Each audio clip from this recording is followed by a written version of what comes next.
You put two people in a room, you have diversity. You can't assume that people think and behave the same way or that they value the same things, even if they've grown up in the same household, let alone in the same area. On this episode of Executive Edge, Simon is joined by Beth Fisher-Yoshida, a Columbia professor and UN advisor. She shares fresh insight on communication, conflict, and power in today's workplace. You have to decide what is most important to me and what am I willing to push for. You can't negotiate everything. Otherwise, you'd be spending your whole life just negotiating things and never moving ahead anywhere else. So I think it's really about power and resources and access. And then at the end of the day, being in that workplace, and are you adding value and being productive and gaining something from it? Yeah, I like that. Hi everyone, welcome to another recording of Executive Edge. Excited to have with me a lady that I've known for a while online on LinkedIn and been following, but had the chance to connect with and learn more about several months ago, and really excited to get her on as a guest. So it's Beth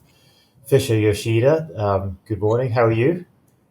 Fine, thank you. Good to see you again. Yeah, you too. Thank you for coming on. A bit of background for those who don't know Beth. Beth is a professor of practice in the Master of Science in Negotiation and Conflict Resolution at Columbia University. Beth's also a consultant in communication strategies and best practices with corporate clients as well as government institutions such as the UN, the United Nations.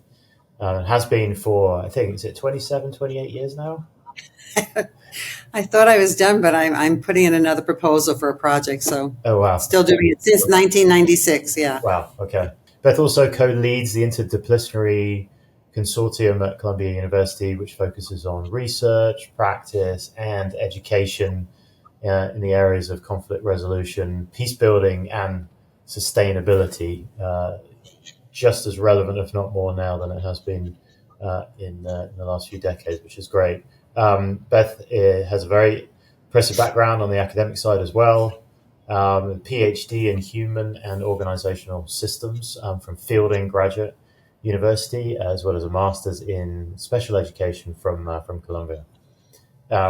Okay, so let's dive in. I think one thing that's super interesting about your background is the communication side, right? I think early on in my career, and several decades ago, communications and change management were, just buzzwords that were being used. But I think, and I'd love to hear your perspective, I think there's a kind of a changing appreciation, especially in the executive and the corporate world, of the importance to being able to effectively communicate and navigate those kind of political structures within organizations.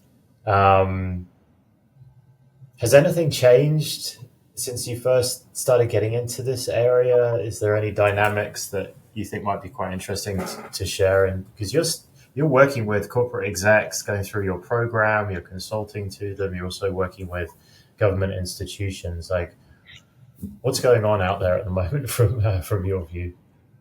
Well, I'm not sure I can comment on everything that's going out there, but from my experience, I think that there's more sensitivity to the need for effective communication, that it's not only what you know, it's not only the experience you've had, but it's how you interact with other people. I mean, that is critical.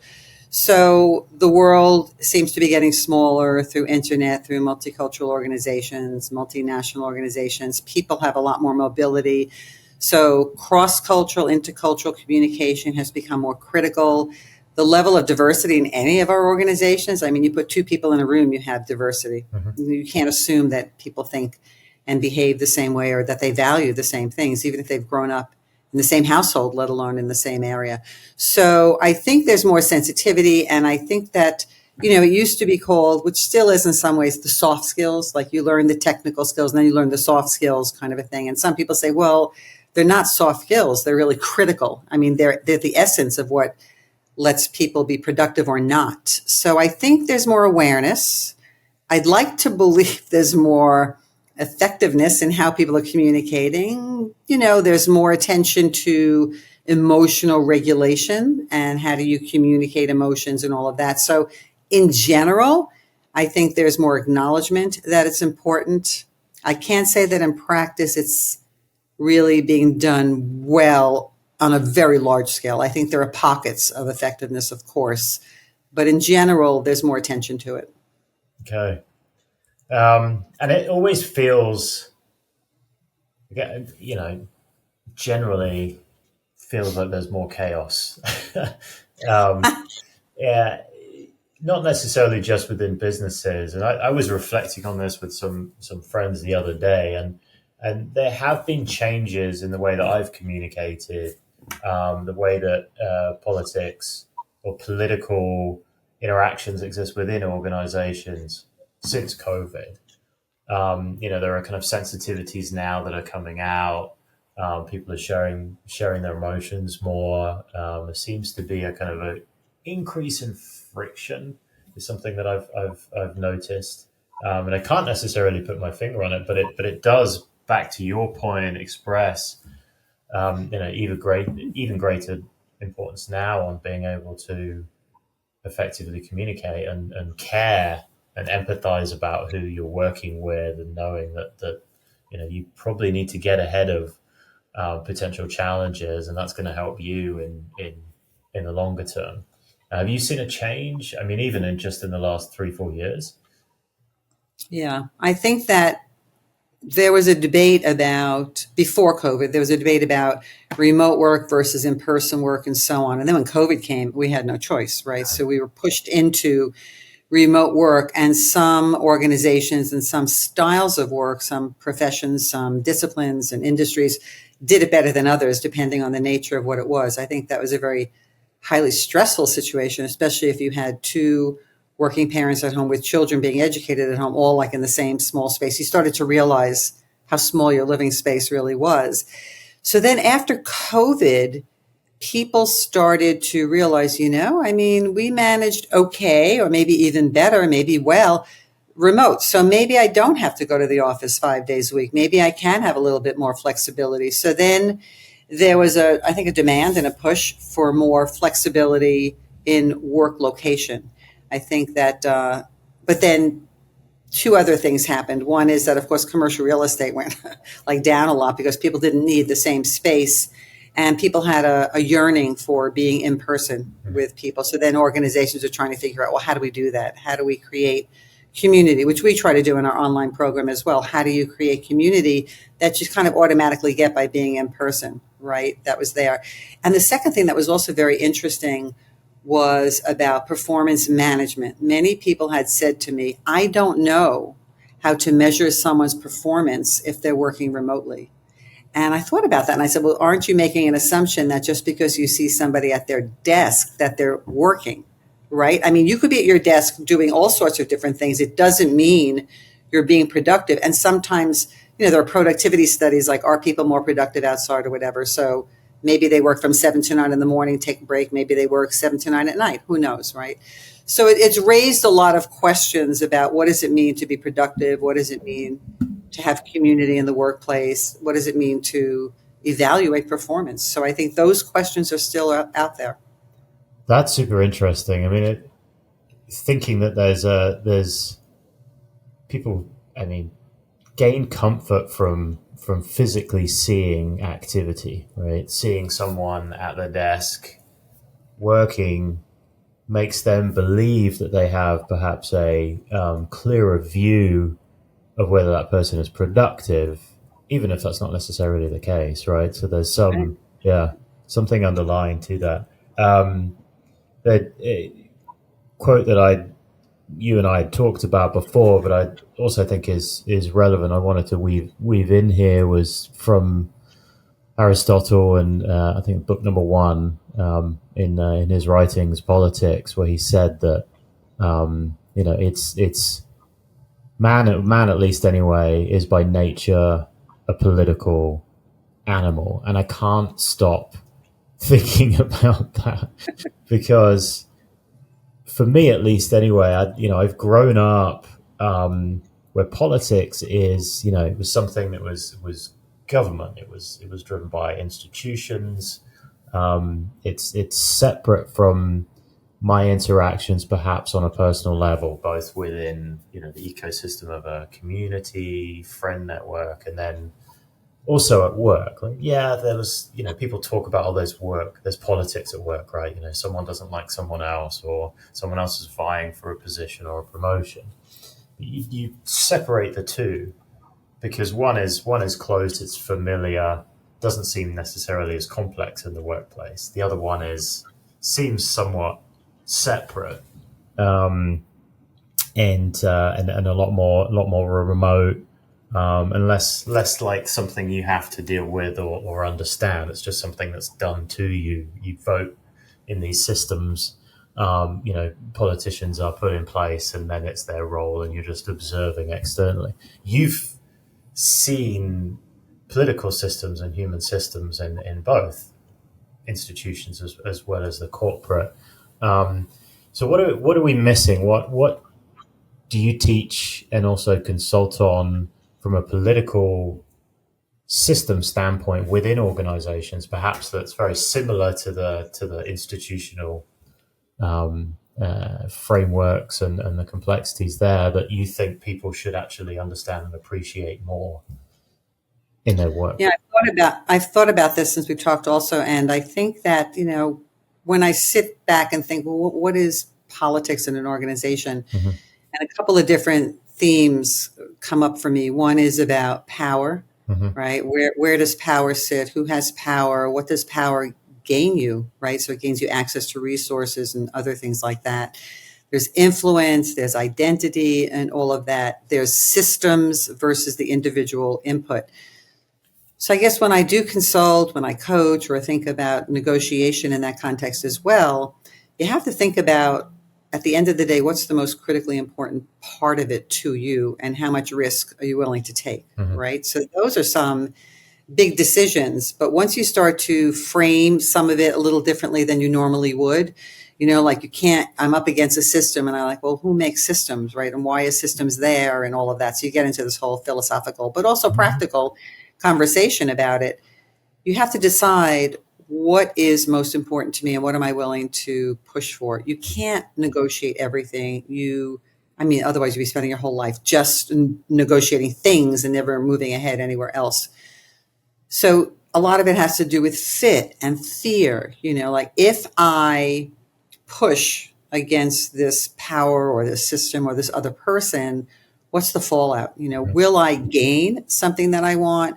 Will I suffer from it? Will I lose my position in this organization, and so on? So there are a lot of questions. And I think sometimes people struggle because they feel that the risk outweighs the reward, and they don't want to take that risk because they have so many other responsibilities, like providing for their family. So they stay in a situation which is not healthy, unless they figure out some way to make meaning and gain some enjoyment from being there. Otherwise, it's sheer torture, right? To be in an organization and be in a workplace that you don't have the right fit, that you feel just under somebody's thumb all the time. That's not a good feeling. So I think it's really about power and resources and access. And then at the end of the day, esteem, Mm-hmm. your self-esteem, how you feel about yourself and being in that workplace, and are you adding value and being productive and gaining something from it? Yeah, I like that. I really like that. I think you can easily fall into a position of weakness, perhaps, is a way of putting it. Kind of curl up into a childlike ball, right? And vie away from conflict. And I think conflict a lot of the times is considered a bad thing, right? Whereas in reality, it's often kind of a boiling of emotions that are underappreciated, that are coming to the surface, that, had they been dealt with earlier, likely would not have led to conflict. So it is conflict resolution, at least in my mind, isn't necessarily just about how do you deal with the fireworks as they occur. It's also, there's some proactive preparation and advanced work, like, how could I be a more effective communicator? How can I help navigate this political system, which effectively is a matrix of individual needs, and reduce the extent and the impact of a later conflict and actually help everyone, not just myself, progress. That to me, I just, gets me thinking, because I do think that playing a political game is seen as a negative thing within an organization, and you do see senior executives are ones who have not just figured out how to play the game, because it is a game to some extent, but aren't necessarily doing it in a negative way. Sometimes they've just figured out, how can I help other people help me and help the organization at large, and how can I be proactive, in my communications with people at multiple levels. I mean, as a consultant, you'll do the RACI matrix, right, where you determine for certain programs or projects that you're doing, or major investments or M&A strategies, like who are the people you need to keep involved, right? You care about those stakeholders, you plan and prepare a communication strategy and a plan based on their roles,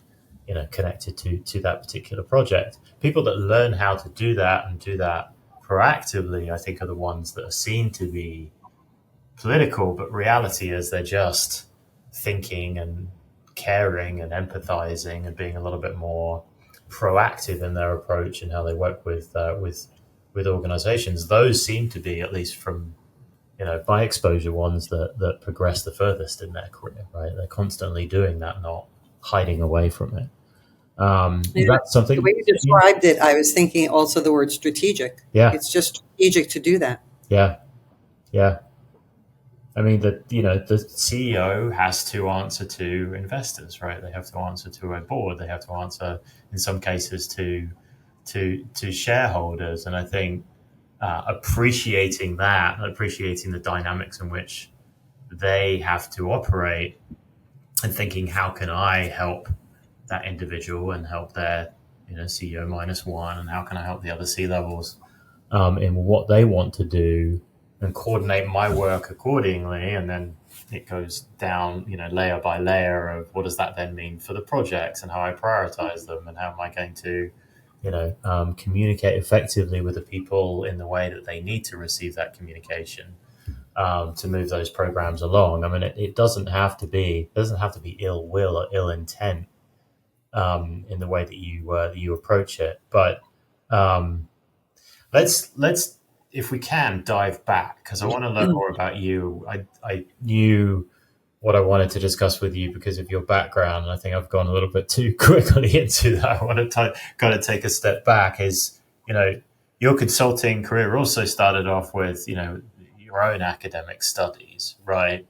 And you've kind of split that up throughout your career. You didn't just do everything right at the beginning and then jump straight into the working corporate world. So you did take some time in corporate, and then went back and did a PhD, which I've had friends do, others that have done it straight out of masters. But what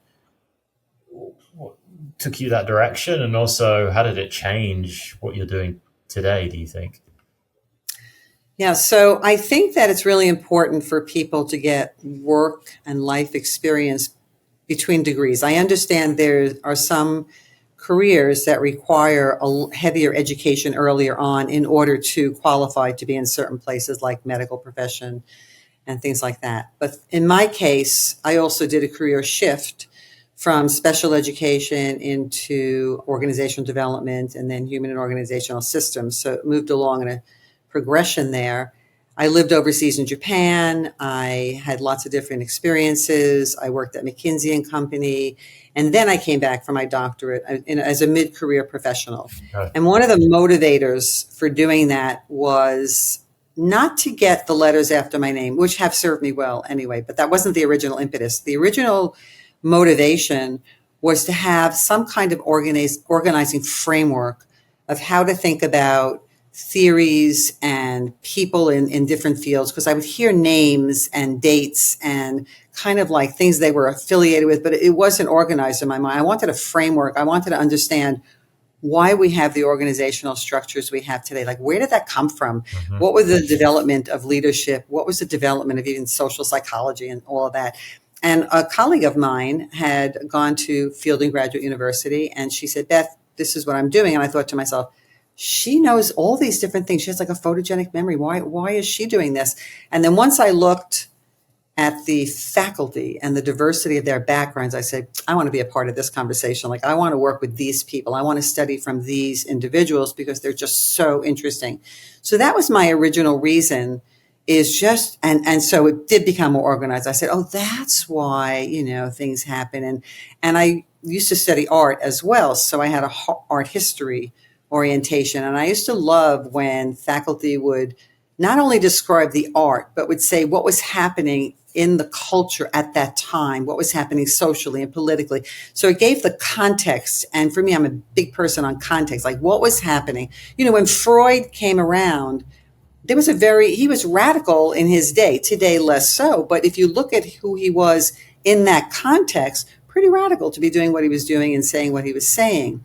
So that's what I wanted. And so as a result, though, it also got me into, I'd already been working at Columbia University a little bit, but it got me into a further advanced position at the university because I did have a doctorate. I didn't have to struggle in that way. And it gave me a way of framing how I enter into my work. So when I did consulting work, and I do consulting work, it just gave me different tools that I didn't have before. So that worked out really well for me. Yeah, and I guess my clients too. Yeah, for sure. I think that's something, again, it's undervalued and underappreciated generally in the corporate world, but the reality is, psychology is all around us, and understanding it and appreciating it is super critical, and it still continues to evolve, which I think is fascinating. And maybe we shy away, at least I have, for a good 15-ish years. I shied away from continuous learning. Right, I'm like, I've done my stuff, right? I've done my time. I don't necessarily need to go back. And while you don't necessarily need to learn, or although you don't believe you need to learn new stuff, there's something about the human psyche that just has a need. This is a bit of a concern that's actually come up in the last couple of weeks around the evolution of AI, is that we will, as humans, lose that curiosity. And some neuroscience studies that have recently come out where they've mapped the human brain, reading or just having a conversation, and then, the human brain while they're using, I hate to say this, OpenAI, but ChatGPT, and you can see that the activity is less than half, but they're getting the same output, right? So the question is how is this going to impact education and brain power and the evolution of humans, as in the humankind sense going forward, which is obviously a bit of concern. But if you look back at some of the world's most, even go back as far as ancient Greece, right? The philosophers would study and debate until they were in their 80s, and a lot of the world's best and most successful psychologists the same, right? Carl Jung was studying into his 80s, and never stopped learning, involving his thinking, and I think I'll admit, I think I lost that, in my career as I stopped.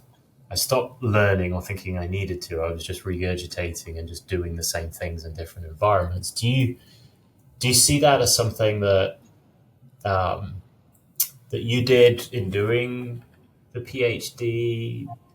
Has that changed you? Or you were, I think when we chatted before, you talked about how you're still constantly reading as well. Do you encourage that also with the corporate clients you work with? What's your view? I just want to challenge you on the idea about you not learning, because you are a lifelong learner. You just may not be doing formal education. Okay. Right. Okay. So you are still reading and challenging yourself. So that's there. I think that you have to constantly keep your brain engaged in whatever it is you're doing. And there's always something to learn. And it does not have to be formal education. And with AI and ChatGPT at the university, we're constantly having conversations. What does this mean in education? You're right. And what does this mean in preparing people for the workplace? We need to make sure that when people graduate, they can say, I've used AI or ChatGPT, something in some context. So we have to do that. But then how do you do that? And then what happens if brains get lazy and so on? You still have to use a discerning eye, even when you use ChatGPT, which I'll admit I use sometimes, I refuse to use it in my writing, but I do use it sometimes just to see what would ChatGPT say about this. But you have to know, at this stage, you have to know the subject to know what's real or what's not real in what it's producing. I think everybody needs to learn. So in my case, I've been writing for a long time. I've been writing nonfiction. I'm working on another negotiation book right now. But what I challenge myself on is I've always had a desire to write fiction. So a couple of years ago, I started writing fiction, and I just finished a manuscript of my first novel, but I need to edit it. I need to get it published and the whole thing. But that's a whole other world of writing. And I naively didn't realize that until I looked into it. I'm like, oh boy, were you silly? Like, whole other world. So I started from ground zero, right? Just at that base. And it's the same thing. Like, so when I lived in Japan, just starting to learn language and being excited like a little child when I was able to go past the subway station and read the sign in Japanese. But, that excitement of initially reading. So I think that we can always continue to challenge ourselves in different ways. And I think we need to.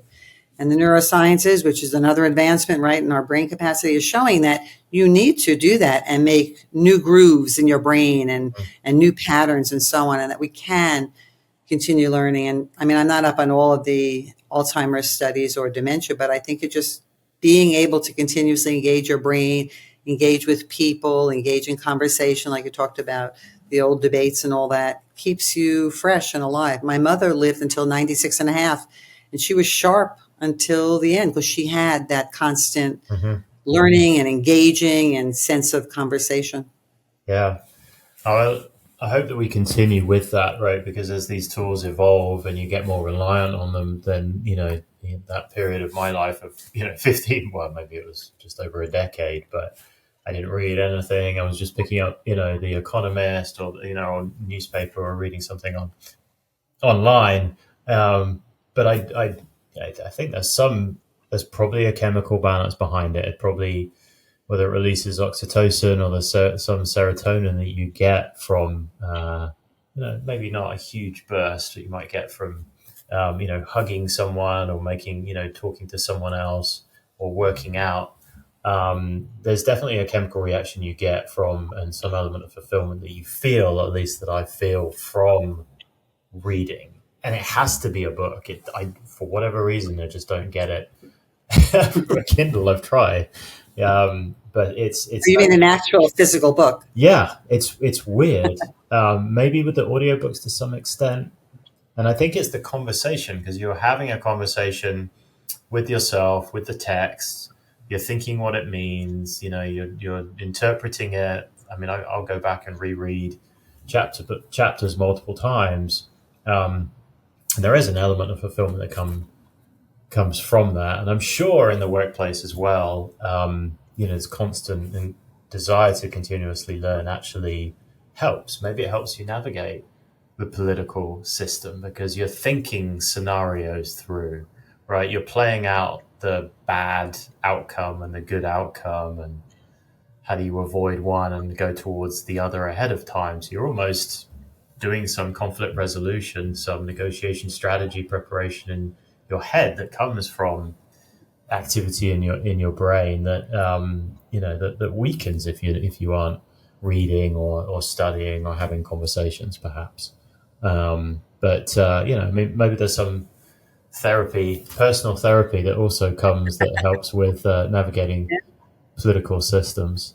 For me, I was just saying recently that as an educator who really values learning, right? That's my highest order.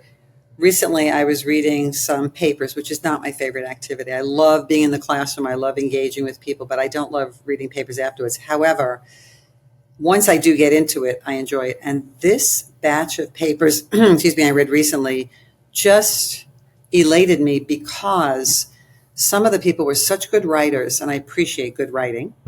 And they took what they learned and went beyond, right? They didn't just regurgitate what I had said, because I know what I had said. I don't want to see the regurgitation. But they took it and they just remodeled it, rephrased it, just personalized it. And I was like so awed and impressed with what they had done. That to me was like reading something, because I could be reading something that I've read about, a topic I've read about very often, but one sentence or one phrase will just like, oh, wow, you're like, it just catches me because somebody just says it differently, even if it's one word, the way they frame something, even about leadership, I just like, wow, and I was really impressed. So that gave me a lot of joy in reading that, just like in reading a book or reading just any little thing, somebody who has the art and the craft of being able to take something and word it in a way that impacts you. Mm-hmm. That's everything. Yeah. Yeah, I love that. So, what is your favorite library? Do you have one? Perhaps in New York, or a bookstore? I don't often go to the library. I have to say I'm very reliant on e-access, so e-journals and so on through the Columbia Library System is phenomenal. Yeah. And they really do it. I know that students tell me about all the different nooks and crannies they find on campus to study, but I happen to like my Kindle. I happen to like e-reading because about 5 years ago, I moved house after living there for 25 years, and I had so many books that I just didn't use anymore. And I had to get rid of 25 piles of books, like 25 bags of books. And I thought, I can't throw these away. You can't throw a book away. So I found a place where I could donate all these books. And I said, okay, I'm not going to amass books, although I still do. But also the physicality of traveling and having to just bring a Kindle. I can bring several books in that way. And the other thing I learned also, not that I'm selling Kindles here, but in professional books, I used to think, no, I can only read novels. I can't read anything professional there. But the way you can highlight and then access the notes that you highlight is also a very quick reference. So I like that too. So for me, it's the Columbia Library System. I love that system. There's access to anything I want is there. Yeah, that's super cool. Maybe I'll. You've spurred me on. I'll give the Kindle another go. I'm actually, ironically, I can't move the camera around, but I'm smiling to myself because I have 2 piles of books, about 7 or 8 books high on my desk right here, and I've only read half of them. And for whatever weird reason, it makes me feel good that they're there, even though I know they haven't. Yeah, I have books around me too. Yeah. But maybe it would help, right? If I'm taking notes, maybe I would go back and reread it. I caught up with this is someone I'd love to connect you with, Simon Hall at University of Cambridge, only a few weeks ago when I was back in town, and he teaches on communication studies at the university, and it's a fascinating story. I'm going to have him on as a guest. His wife runs the university's library collection. And I think when she joined, I don't want to spoil the story, but she joined, and there were some manuscripts from Darwin that had been stolen. He was involved and worked with her, and they ended up getting it back. But he tells the story in the use of effective communications in this real life case study, about some manuscripts that are significantly important, and I think it's fascinating. But yeah, these universities, I don't think we appreciate that. In the UK, I don't know if it's the same in the US, like every published book has to send one copy to the National Archives that are at University of Cambridge and at Oxford. And then I think there's also a collection in London. So they have like these massive warehouses and these storage facilities outside the university because of the number of books that they have to keep at least one copy of every single year. So everything's digitized, but they also haven't moved away from the physical storage, which is bizarre. So what's your novel on?